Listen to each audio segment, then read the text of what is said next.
செய்யும் வினைதான் என் செய்யும் என்னை நாடி வந்த கோல் என் செய்யும் கொடுங்கூற்று என் செய்யும் கூரேசர் இருதாலும் சிலம்பும் தண்டையும் சதங்கையும் சண்முகன் தோளும் கடம்பும் என் கண்முன் வந்து தோன்றிடினேன். நம்ம இந்த வீடியோவில் பார்க்கக்கூடிய தலைப்பு அப்படிங்கிறது ராகுகேது பேச்சு. எப்போவுமே ஒரு வருடத்தில் ராகுகேது பேச்சு ஆகும்போது மக்கள் வந்து ஒரு எதிர்பார்ப்பு இருக்கும். இந்த கிரக பயிற்சியில் நமக்கு என்ன நன்மைகள் இருக்குது, என்ன தீமைகள் இருக்குது அப்படின்றது பொதுவாக எல்லாருக்குமே ஒரு எதிர்பார்ப்பு அப்படிங்கிறது இருக்க தான் செய்யும். அந்த வகையில் வந்துட்டு இந்த ஆண்டினுடைய ஆங்கில தேதியானது மே மாதம் 18ஆம் தேதி அன்னைக்கு தமிழ் வருஷம், புத்தாண்டு, தமிழ் புத்தாண்டு பிறக்க போகுது. தமிழ் புத்தாண்டு விஸ்வாசு வருடம் 13ஆம் தேதி, சித்திரை 13ஆம் தேதி, அதாவது சித்திரை மாதத்துக்கு விஸ்வாச வருடத்தினுடைய முதல் மாதமான சித்திரை மாதத்தினுடைய 13ஆம் தேதி மாலை மணி 5:25க்கு. இது சரியான டைம் பார்த்திங்கன்னா ராகு காலம். இது ஞாயிற்றுக்கிழமை அன்றைக்கி இந்த ராகு பயிற்சியானது நடக்குது. இந்த ஞாயிற்றுக்கிழமை 4 to 6 எப்போவுமே ராகு காலம் அப்படின்ற காலம் வந்து பஞ்சாங்கத்தில் குறிக்கப்பட்டிருக்கு. இந்த ராகு காலத்தில் தான் இந்த ராகு பகவான் பயிற்சி ஆகிறார். ராகு பகவான் எங்கேருந்து பயிற்சி ஆகிறாங்க அப்படின்னு பார்த்தீங்கன்னா மீனத்துலேருந்து கும்பத்துக்கு பயிற்சி ஆகிறாங்க, ஆன்டி கிளாக் வைஸ், அதை எதிர் சுற்று வழியாக. அதே சமயத்தில் கண்ணியில் இருக்கக்கூடிய கேது பகவான் சிம்மத்துக்கு பயிற்சி ஆகிறாங்க. இப்போ இந்த ராகு கேதுக்கள் அப்படின்ற பிளானட் வந்து உங்களுக்கு உபயராசிகள்னு சொல்லக்கூடிய மீனத்திலையும் கண்ணிலையும் இவ்வளோ ஆண்டு காலம் இருந்துட்டு, இந்த 13 மாதங்கள் இருந்துட்டு பயிற்சி வந்து சிறராசிகள்னு சொல்லக்கூடிய கும்பத்துக்கும் சிம்மத்துக்கும் பயிற்சி ஆகிறாங்க. இந்த ராகுகேது பயிற்சி எப்போவுமே 180 பாகை நேர் எதிர் சுற்றில் தான் பயிற்சி ஆகும். 1ஆம் பாதம் மற்றும் 2ஆம் பாதம் கொண்ட மகர ராசி நேயர்கள் 2025 ராகுகேது பயிற்சி எப்படி இருக்கும் அப்படின்னு பார்த்தீங்க அப்படின்னா, அவிட்டம் நட்சத்திரம்னாலே இது செவ்வாயினுடைய நட்சத்திரம். உங்களுக்கு பொறுத்த வரைக்கும் 6ல் குரு ஊரில் பகை, 6ல் குரு வேருடன் பகை அப்படின்னு பழமொழி. உங்களுக்கு 6ஆம் இடத்து குரு வந்திருக்கு, ஊரில் பகை ஏற்படக்கூடிய காலகட்டம். கவனமாக இருங்க. வீடு, வண்டி, வாகனம், சொத்து சேர்க்கையை பொறுத்த வரைக்கும் நல்லா இருக்கும், சிறப்பாக இருக்கும், அதில் பாதிப்புகள் இல்லை. உங்களுக்கு முயற்சிகளில் தடைகள் ஏற்பட்டு மீண்டும் சரியாகும். முயற்சிகளில் 1க்கு 2 முறை செய்யணும், 2 முறை செய்தால் தான் ஒரு காரியம் வெற்றி அடையும் அப்படின்ற அமைப்பு அவிட்டம் 1ஆம் பாதம் 2ஆம் பாதம் மகர ராசிக்கு.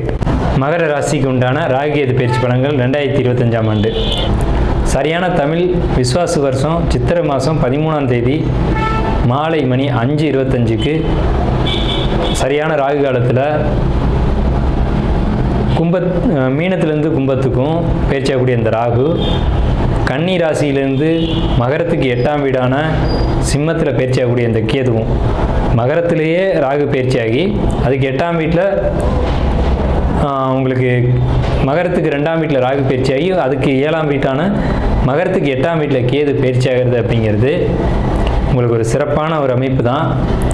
இது என்ன வகையில் லாபத்தை கொடுக்கும், என்ன வகையில் யோகத்தை கொடுக்கும், என்ன பாதிப்புகளை கொடுக்கும் அப்படின்றத நம்ம டீட்டெயிலாக பார்த்தலாம். மகரத்துக்கு 2ஆம் வீட்டு ராகு, 8ஆம் வீட்டு கேது.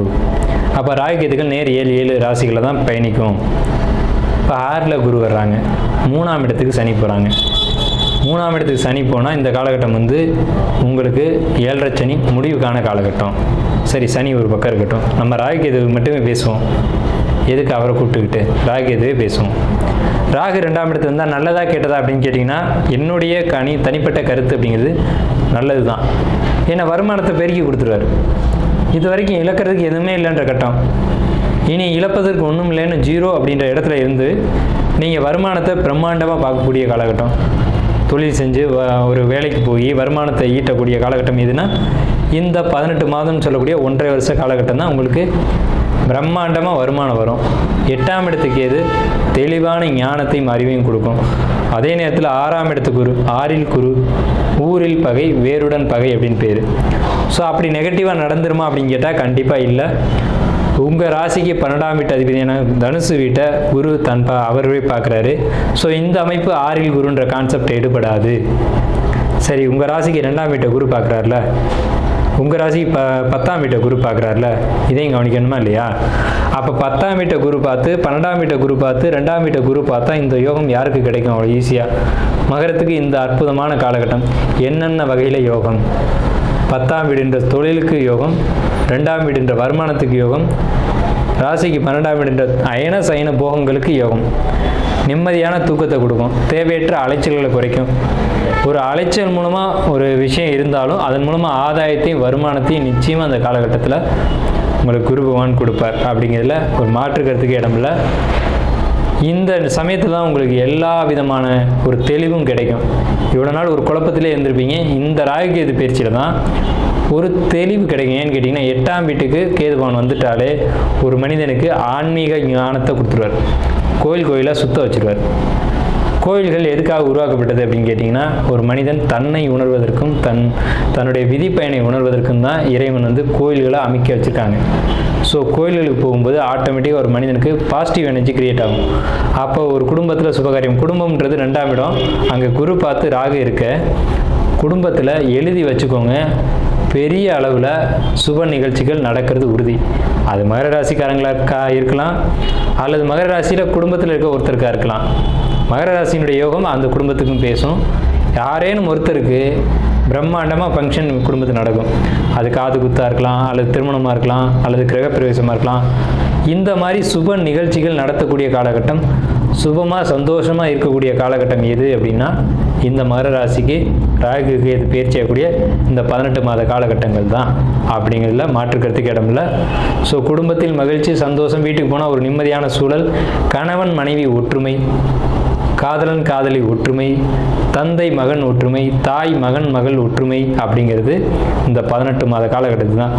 புதிய சொத்து சேர்க்கைக்கான காலகட்டம், புதிய வாகனங்கள் வாங்குறதுக்கான காலகட்டம் மகர ராசிக்கு இந்த 1.5 ஆண்டு காலகட்டம் தான்.